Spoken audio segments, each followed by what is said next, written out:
Folks, sitting with me at this time is none other than WCW legendary Marcus Buff Bagwell. Buff the Stuff, thank you so much for joining us. I'm glad to be here. It really is. Before we get started, I'm actually marking out of this hat. You actually wore this hat during your run at WCW, is that correct? That hat has traveled more than me and you put together around this world. But honest to goodness, the story about the hat, I got to tell this real quick. The story about the hat is that my very first independent show, I show up without my hat. And the promoter goes, "Where's your hat at?" And I go, "It's at home." He goes, "You don't have your hat?"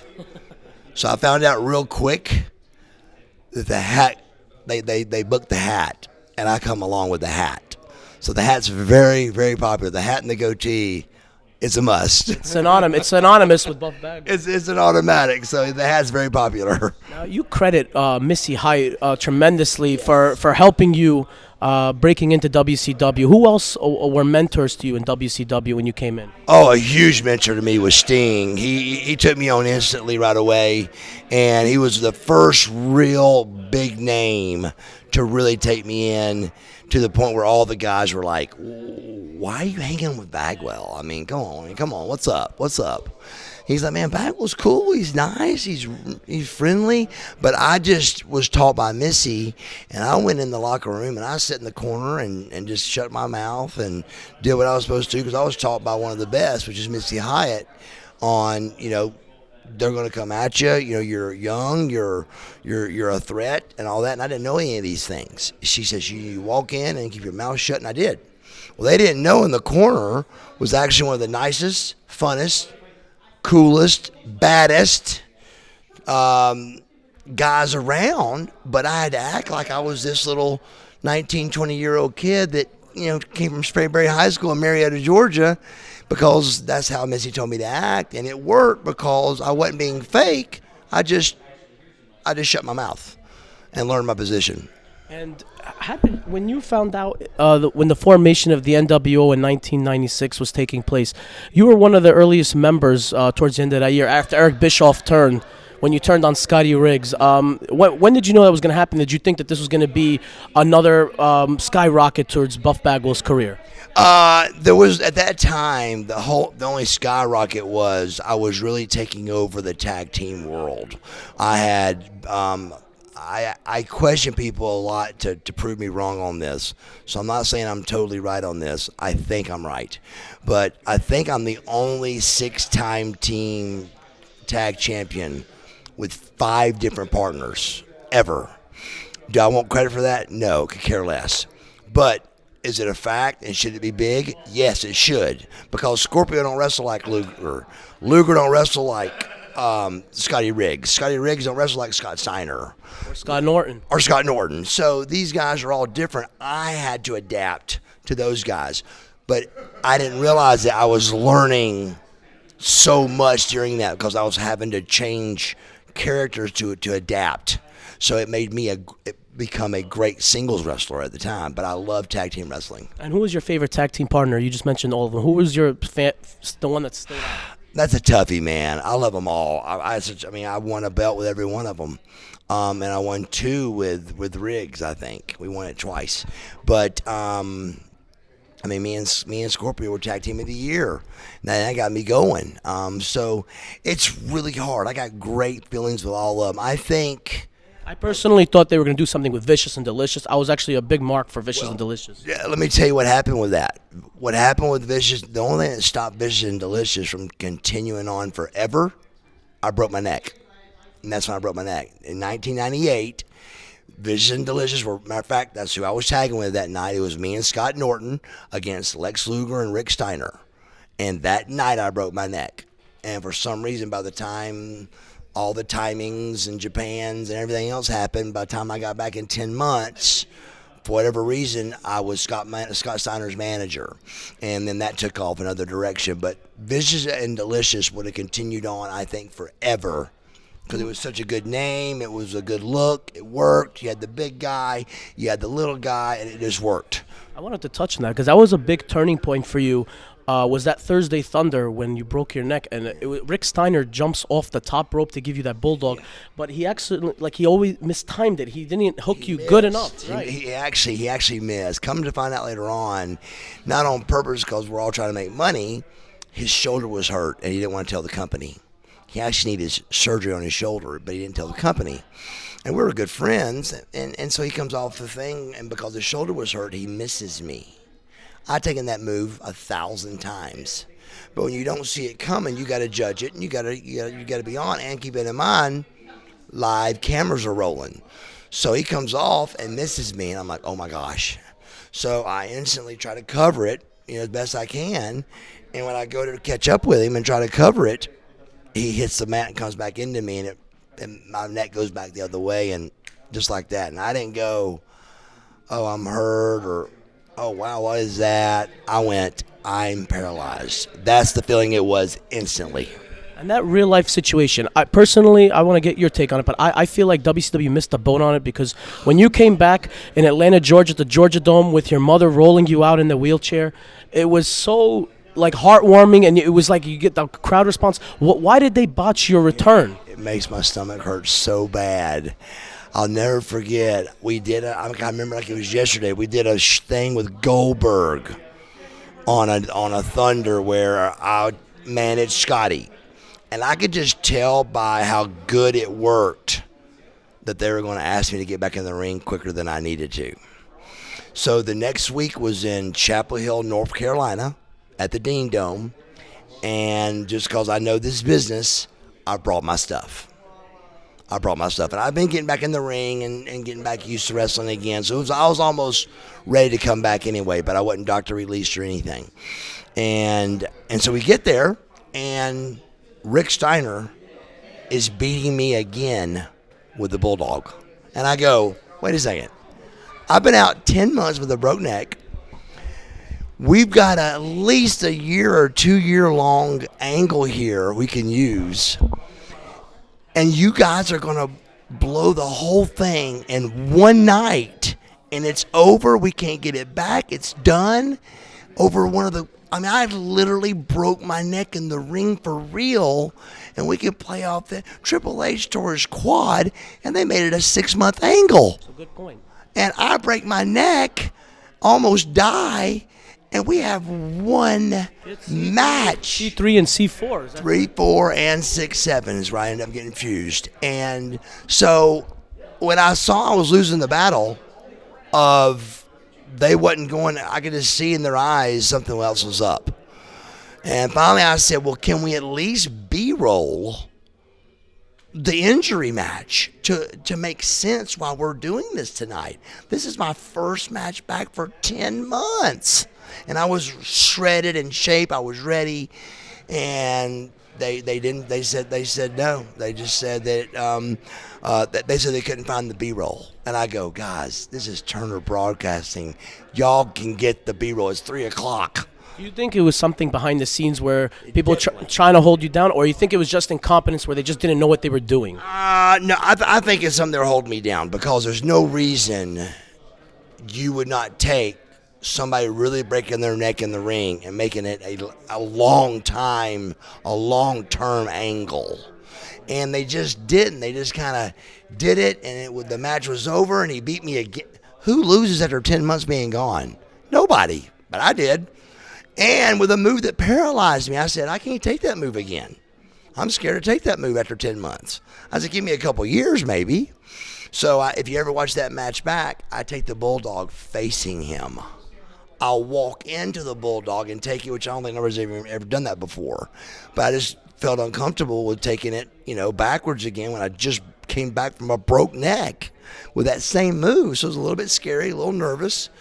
But we could not get them. We finally argued the point to make them let us do an interview at the very beginning of the show to set up the main event, and that's all we had. We had a hour and 45-minute before our match to set up the most ultimate angle in the world they could have had.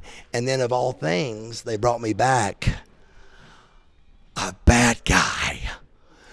I had letters from fighter pilots that would touch my picture before going to war at Desert Storm. And I had letters like that would make my parents cry. And they literally got physically and emotionally upset when I was a bad guy. I said, guys, ain't that big a deal. You gotta be bad to be good, and you gotta be good to be bad. It'll come back around. But they could have made me one of the biggest babyface wrestlers in the history of time right there, and they went against the grain. Now, I will say on that one, they wasn't trying to screw me. They were trying to do opposite. That was Eric's M.O. His M.O. was, if they think this, we're going to do this and trick them. And it worked. But in this situation, he out-tricked himself. It was right there in front of him. Buff Bagwell should have been a baby face. Buff Bagwell should have been the, kissing babies, shaking hands, doing the thing he does, which is genuine, out there in the fans. And instead they turned me against Rick and joined the NWO. And yeah, that was a huge deal. But they also could have went the other way and made me the hugest baby face in the world.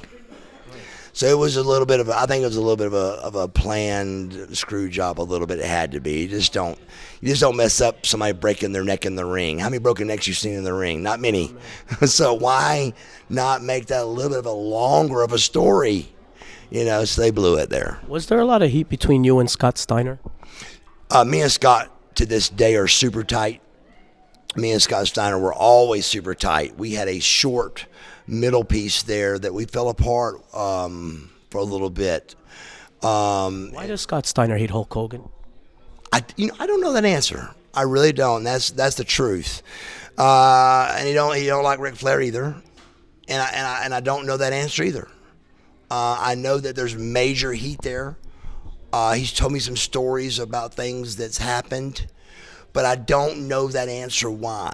Scotty's always been a real good guy, but it's not an age thing. I don't know if they did something to him. I never have really found out why he hates them. I mean, he really, really hates Hulk Hogan, and I don't know why. Is there anybody in the wrestling business that you hate with that same resentment? No, there really isn't. I came out of this business with definitely a few questionables and some and I don't know and that kind of thing, but not I hate that guy, stay away from me. Even Shane Helms, I knocked him out at WWF wrestling school. It was WWF back then. At wrestling school, I knocked him out. He hits me in the back of the head with a brick, and that's an old story, but we became friends after that even, and made a joke picture of the same scene. So even we made up, and that was as deep as you can get, So I don't really have any dead set enemies. It just, I got along with everybody, and that was why everybody, I think the boys were so shocked when I got fired in Atlanta. I just told a fan a minute ago this story. It instantly helped Vince because the locker room went, hey guys, they just fired Buff Bagwell in Atlanta, Georgia at the Phillips Arena. So if I was y'all, I'd just...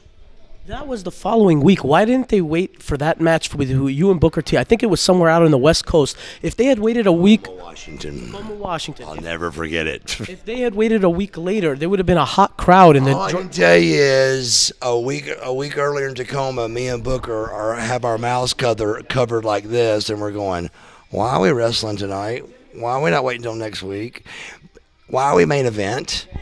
I mean, do you think they sabotaged that, or I really think they knew then it was not going to go anywhere. Because we all thought this was going to be huge. The fans thought it was going to be huge. I mean, they bought the brand. They're having Shane McMahon as the face of WCW, but why? Right, they did the whole 9 yards, but you don't put Booker and Buff Bagwell into 5,000 miles away when the very next week you're in Atlanta, Georgia. If you put Booker T and Buff Bagwell in Atlanta, Georgia, you got 80,000 people at the Dome going crazy, or Phillips Arena, and instead they do it in Tacoma and we get booed out of the building. Right. So it just something was definitely in the air that we did not know about. What was the last straw that got you fired from WWE? Like, what did they tell you? No, I don't. They told me that things were not working out. It just wasn't mixing. It'd be like Chevrolet and Ford having to get along all of a sudden. Who's going to be? Well, imagine 30-something football teams. Okay, imagine 30-something football teams going to 5. Who's going to be the starting quarterbacks? Who's going to be the starting running backs? Who's going to be the starting wide receivers? There's going to be some arguments and some, hey, wait a minute, I'm better than him and he's better than me. I think it was Jim Ross was head of talent relations at the time, and he's a good guy. We've had him, but I mean, he said in his podcast and things like that it was like a thankless job for what he had to do, and he didn't take any great pride. The problem with that is, I want everybody listening to this, is very important. Jim Ross's claim to fame was he had nothing against me. He verbally says in every interview he has nothing against me and he was just doing his job. Go out and find a tape. And it's a 3-disc tape. And me and Lex, I'm on the cover of it. And one of the 3 DVDs is me and Lex, and it says Heat Seekers on it. And it's a round table thing where Jim Ross The Legends of Wrestling rips me apart. But his claim to fame was he was just doing his job that day, and just had to do what Vince told him to do. But he likes me. Well, that's not true. Me and Jim were friends years before, but something happened because the problem since WCW days, like what? Yeah, WCW days, we'd sit down and talk football and sports because I was all county, all state in sports, and he was a sport guy. He loved sports, and he was a great guy for us. He loved me and was a great talent for us at WCW, and he knew I was going to be a young up-and-coming guy. I get up there, and we're friends up there too, and then he called and told me to stay home that weekend, and then the rumor got out that my mom called, and it stuck like glue. The problem is I've got God, Jim Ross, and me as the witnesses, and God's not going to speak up, and they're going to believe Jim Ross over Buff Bagwell, so it stuck like glue. Did my mom call? Of course not. Even if she did call, I even went this route. Let's say she did call and she's lying to me. You fire Buff Bagwell at 30 years old in the prime of his run? And the thing is that gets me the most is when WCW was bought out, they had polls on WWE.com at the time. Well, it was WWF at the time. Who do you like to see? And you were like one of the highest ones that got 40%, 50%. You have the look that Vince McMahon wants, the charisma. What did you ever talk to Vince? No, to this day, and this, I swear to you, I would take an answer of why I got fired over a contract. Now, I say that. I probably wouldn't, but it would be close. I'd have to go and think about it. I'd rather have, hey, let me tell you what really happened, and really have the truth of why they let me go, because it's not the truth, and there was something else I don't know that happened, and instead of a contract, because I just want to know. What hurts more than anything is not knowing. So what I did was, my first attack was mentally. Let's go logical. I had 5,000 emails that came through in about 3 weeks saying, why are you not in the WWF? Something to do with why are you not in the WWF? Worded a little different, all meaning the same thing. I had all 5,000 and I saw Vince. And I handed them to him. And he goes, what do you do with these? I said, I want you to tell me what to say. I don't know what to say no more.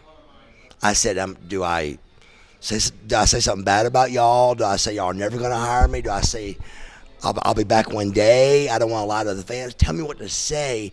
I'm running out of things. I already did I'll be back in a little bit. I already ran out of all my bullets. And I said, tell me what to say. Because it was that bizarre. But their story was they were going to send me home for 3 months and bring me back. I called them in 3 months, and they acted like I was somebody they had never spoke to. Jim Ross literally took a deep breath on the phone. He went, hey, Mark.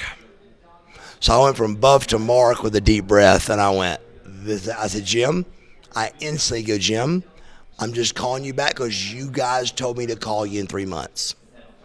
He says, we don't got no spot right now. We'll let you know. And I tried 3 or 4 times to get like Johnny Laurinaitis on the phone after that, and have friends ask for me, and just use my angles. Did you get any support from your WCW guys? A lot of them were signed later on. A lot of them are lesser names that I'm not knocking anybody, but I mean you got guys like Billy Kid. I mean now he's an agent for them and things like that. But I mean you had other guys that's what happened. Didn't reach the level of success that you had. The power group I had, they wasn't in position. Like Sting had his contract sitting at home.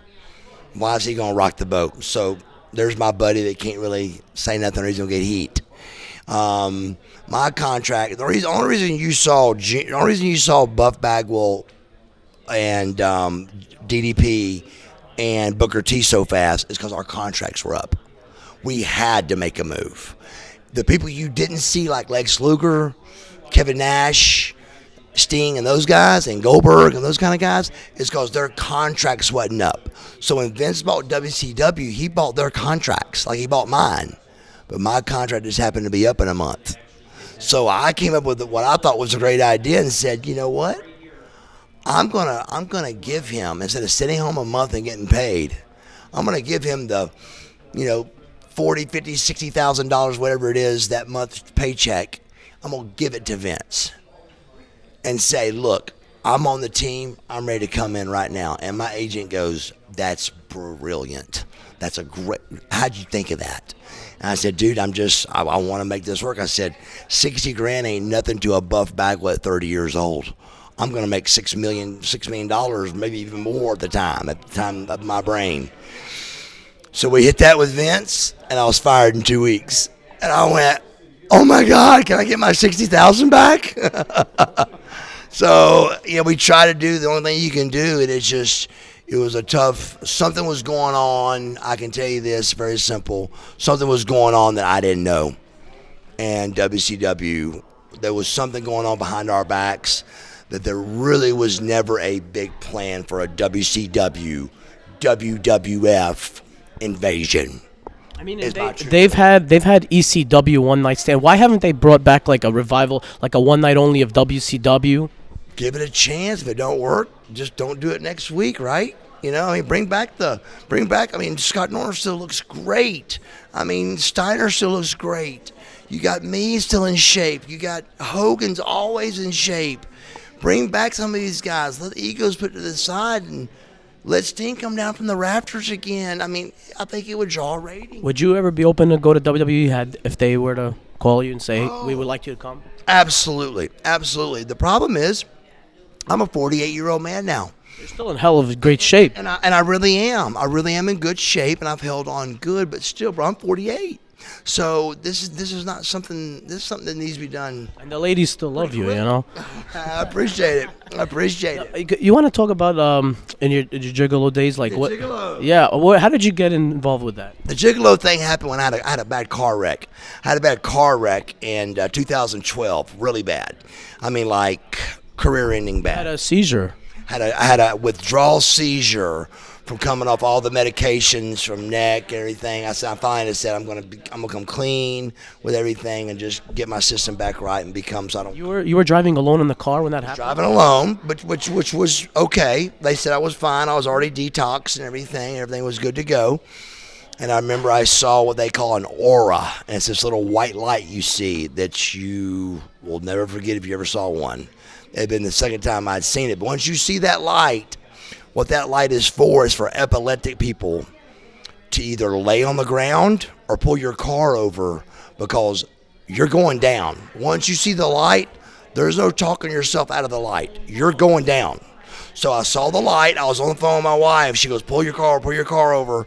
So I pulled the car over. The last thing I remember, I cranked my car in a complete blackout stage, which is a big jacked up Jeep, and pull off and don't remember any of it. Knock over 10 mailboxes, could have been 10 kids. Not a drug in my system. Woodstock police took a DU out on me, thinking, well, here's Bagwell had a wreck. Obviously, he was drunk.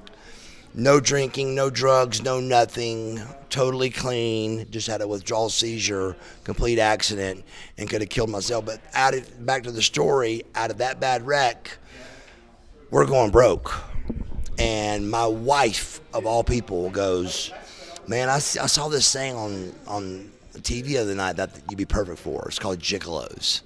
And I was like, well, what's the deal on it? So we checked it out a little bit, and I didn't even watch an episode of it. And neither did she, I don't think. We just saw, we're broke. We need to do something. Let's try this. Let's shock some people. So I get there, and they kind of lay out what we're doing, and I go, now what now? And it was deep. And I thought, whoa, man, wow. I said, well, I'm here, and I need the money. So we did it. So we shot the episode you saw. I get back home in Atlanta, and when I land, my wife picks me up, and I said, you want the good news or you want the bad news? And she goes, well, give me the good news. I said, the good news here, and I handed her a $25,000 check. She was like, oh, my God, we get our bills caught up, and oh, my God, thank God. She keeps on and on. I go, well, you ready for the bad news? And she goes, yeah. I go, I did everything you can do with a woman on TV, and it's going to show in a week. And she went, what? And I said, yeah. And she was like, well, I mean, were you with her? I said, no. I said, but you got to pretend like you are, which I got in trouble by Showtime at the time because I was under contract with them. It's a reality show, so you've got to act like everything's really going on, but it really isn't. And somehow or another is how they keep that from being X-rated or Showtime. And I'm not sure how they get around that juggle. But are they you're actually having sex with the participant, or you're not? No, you're not. Now the on TV you're not. But now those guys are real gigolos. They have clients. They go out on dates. They do now. They may not. There may be a date night with it, whatever they do, whatever they decide on with that girl. But it is their clients. That is their job. They are actual real gigolos. But for that payoff, you actually got $25,000. You didn't actually have to have intercourse at all. No, not at all. And keep in mind, I thought I was supposed to, but all these cameras were around, and I couldn't. So when I got back to the main guy, I go, dude, I'm sorry. He goes, what do you mean? I said, I couldn't do it. He goes, you're not supposed to do that. I go, well, nobody told me that, bro. I thought I'd messed up or something. And he goes, no, you're fine. He goes, everything's good. It worked out perfect. And I acted like even my training partner to this day doesn't believe me. He says, I said, why would I lie to you, dude? I would tell you the truth. I don't care about stuff like that. So long story short, I signed for the 6th season, and me and Judy were going to have my wife, a big talk of what are we going to do here. And they didn't pick the 6th season up, and it never became an issue. Whose death in wrestling hit you the hardest? Who did what now? Whose death in wrestling hit you the hardest out of all the? Probably Dusty Rhodes to me, because that's who hired me. Without Dusty hiring me, I'm not sitting right here. That hat's not here. This toy's not here. Without Dusty hiring me, so I think Dusty Rhodes' death hit me the hardest. Without a doubt, and without any exaggeration, the number's close to 70 that I've wrestled. Not that I knew, not that I touched, not that there were wrestlers that I actually had a match with. It's right around 70, because when I was going to write a book, I actually wrote down 63. And that was before Dusty. And there's been 8 or 10 since then. So, it's right around 70, the number of guys I've physically wrestled that are dead now. What is the most vicious fight or you've seen between two guys backstage or in the locker room? Scott Steiner and Dallas Page in Richmond, Virginia. What was that about? Scott went out and dogged out Kimberly on TV, and DDP tried to defend her. And the next thing, Scotty's trying to rip DDP's eye out. But Dallas held his own and survived it, the attack. And then Scotty stepped right into an interview with us. And we're like, you're kidding? And then 3, 2, and we're live. And here he is just trying to rip a guy's eye out, 10 seconds earlier. So Scotty's he's a freak, dude. One of the last questions. What were some of your favorite towns to wrestle in? I think really the best way to answer that for me would just simply be the Southeast.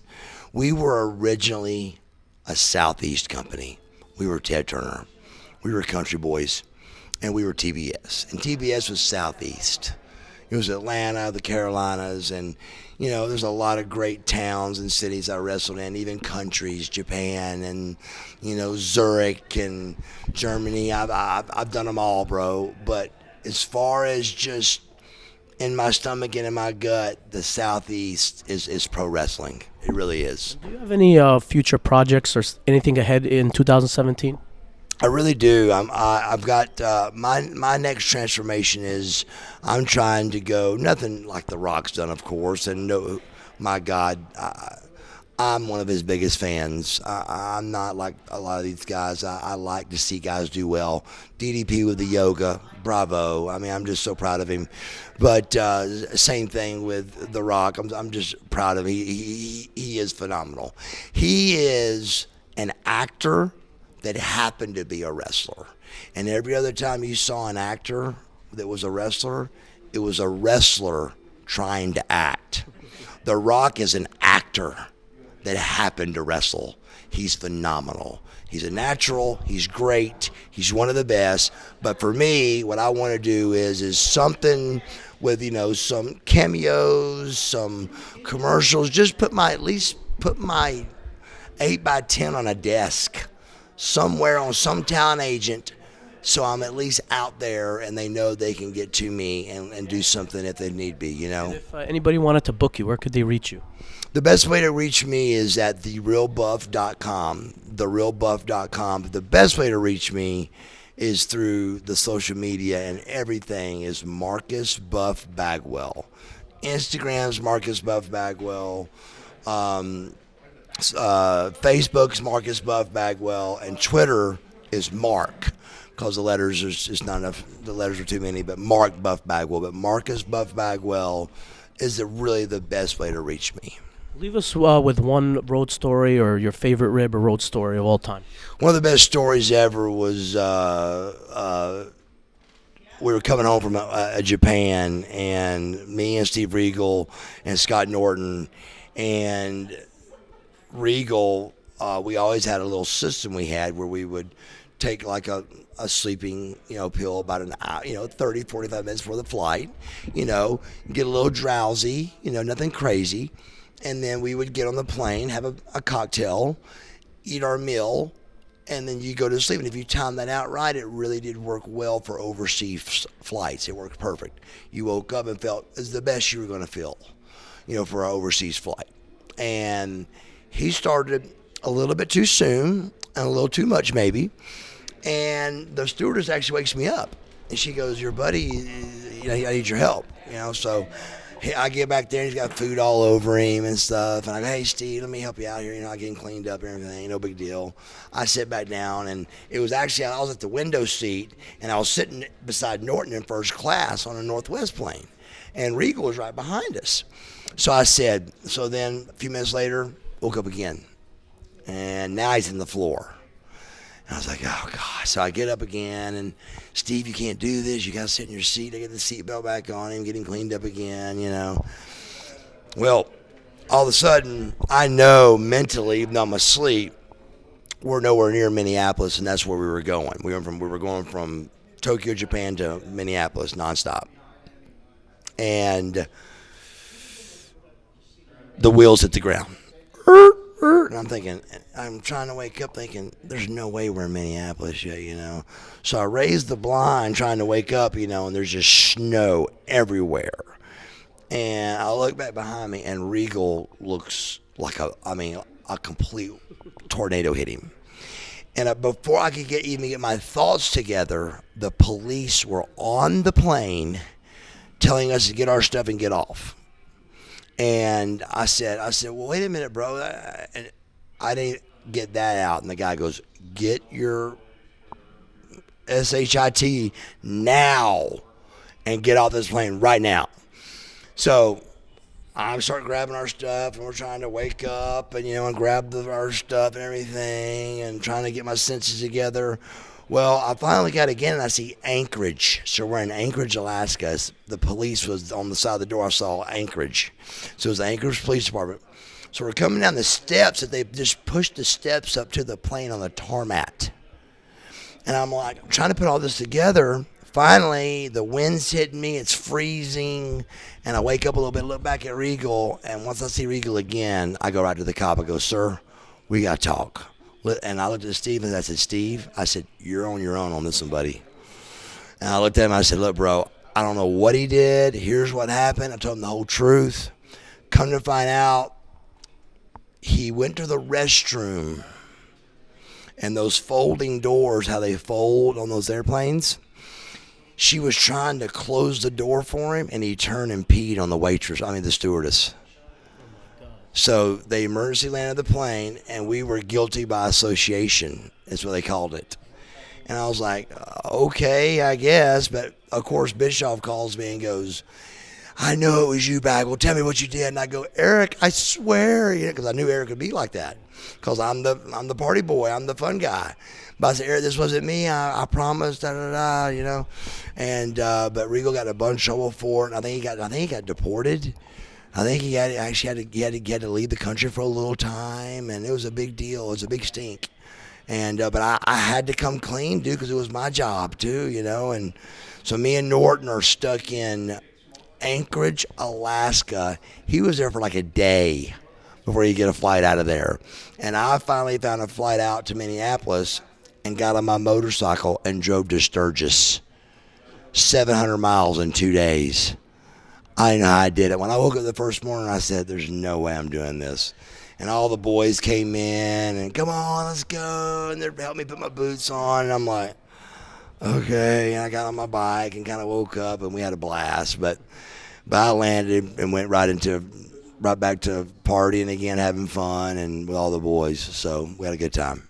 Buff, it was an absolute pleasure speaking with you. Marcus Buff Bagwell, folks, thank you so much for joining us. Thank you guys so much.